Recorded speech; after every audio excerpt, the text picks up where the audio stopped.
Bien, la siguiente parte consiste en ejercicio de tipo test de la estructura 1.5. Empezamos con el primero, donde nos dice que el volumen de un gas, de una muestra de gas, aumenta a temperatura constante y que digamos el efecto sobre las partículas que esto produce. Bueno, en primer caso, la colisión entre las partículas, si aumentamos el volumen de la muestra, dicho de otra manera, estamos disminuyendo la presión, con lo cual las colisiones van a ser menores, porque hay que recordar que la presión de un gas viene dado por el número de colisiones entre las partículas entre sí y entre las paredes que el recipiente, con lo cual a mayor volumen, menor presión, menor ¿vale? frecuencia en cuanto a las colisiones. Y la segunda parte del enunciado me dice que la temperatura es constante. Si la temperatura es constante, no hay un cambio en la velocidad de las partículas, ¿de acuerdo? Si aumenta la temperatura, pues la velocidad aumentará, o si disminuye, disminuirá también. En el segundo ejercicio ya empezamos con aplicaciones de la ley de los gases. Tenemos un volumen determinado de 1 decímetro cúbico de un gas ideal que se encuentra a una presión determinada, vamos a llamarle P1 de 100 kilopascales, y a una temperatura también inicial, T1, ¿de acuerdo? Que tendría que estar en Kelvin, 298 Kelvin. Esa muestra es calentada y pasa de 25 grados centígrados a 50 grados centígrados, es decir, que la T2 sería 323 Kelvin. Cuidadito porque el duplicar los grados Celsius no se duplica los grados Kelvin, que es un error muy común. Y esto se hace a presión constante. ¿Cuál es el nuevo volumen? Pues tenemos que aplicar una de las leyes de los gases, donde V1 partido T1 es igual a V2 partido T2, y aquí ya simplemente es sustituir.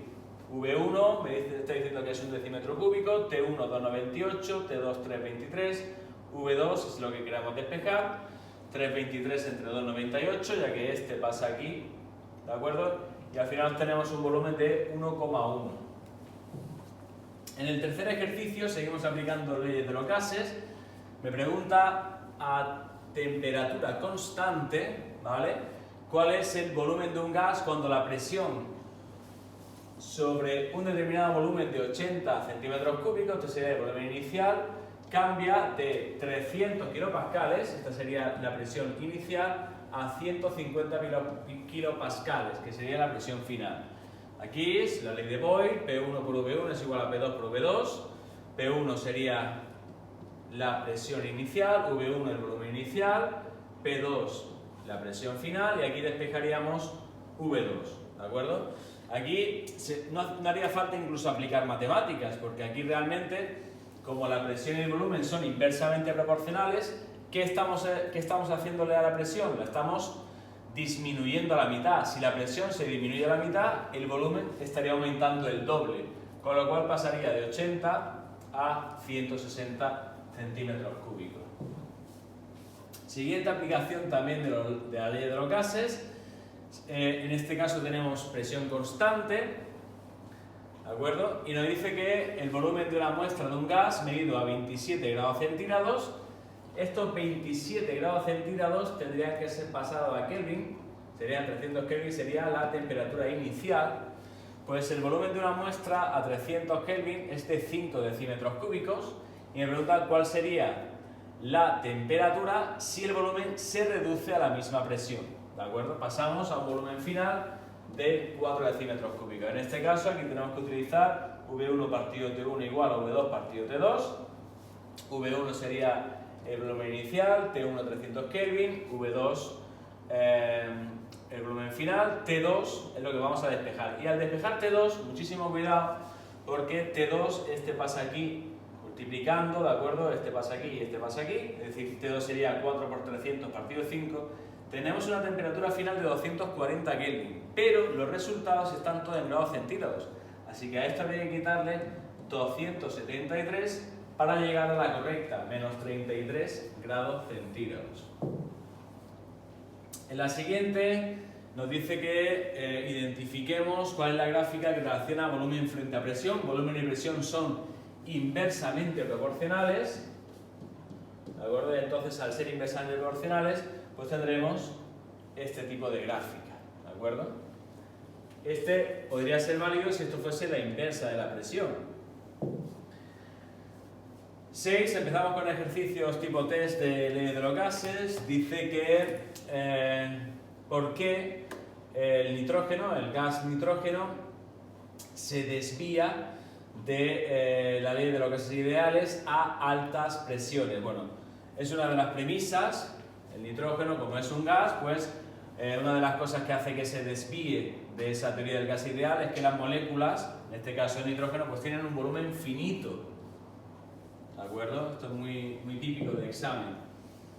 Dice que identifiquemos el fenómeno que mejor explica el modelo de la cinético molecular. Bueno, aquí básicamente es la ley de los gases ideales, la ecuación de los gases ideales, la de PV igual a nRT. Casi todo lo demás son por descarte, ¿vale? Identifica las condiciones cuando el dióxido de carbono, recordamos que el dióxido de carbono es también un gas, ¿va? Describe, o mejor describe, el modelo del gas ideal. Bueno, aquí son presiones y densidades, podría aparecer también la temperatura, pero en este caso es al revés, pues aquí tenemos que buscar sobre todo bajas presiones, ¿de acuerdo? Y bajas densidades. Aquí tenemos 4 moles de un gas ideal, le llamamos X, que está a una temperatura de 25 grados centígrados y que está en un recipiente a volumen fijo. ¿Cuál de los siguientes cambios, y esto es muy importante, produciría el mayor incremento en la presión? ¿Vale? Porque todo probablemente incremente. De hecho, aquí, por ejemplo, incrementamos la temperatura de 25 a 300 grados centígrados. Un incremento de la temperatura es directamente proporcional a la presión, con lo cual va a aumentar la presión.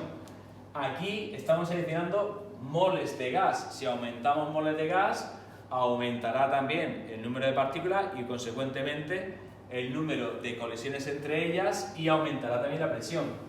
Pero en la C añadimos un gas inerte, es decir, añadimos gas, es como si estuviésemos utilizando B, pero además aumentamos también la temperatura. O sea, la C como que incluiría A y B. Y en el D es la que vamos a eliminar porque le estamos quitando un mol de gas, es decir, estamos quitándole partículas. Con lo cual vamos a quedar con la C. ¿Qué gas se acerca más al comportamiento de un gas ideal, a una temperatura ambiente, de presión y temperatura ambiente? Tenemos que buscar siempre aquel gas que sea gas ideal, ¿de acuerdo? El dióxido de carbono, cloro, fluoro de hidrógeno y por último el gas ideal. Y aquí nos quedamos en este vídeo.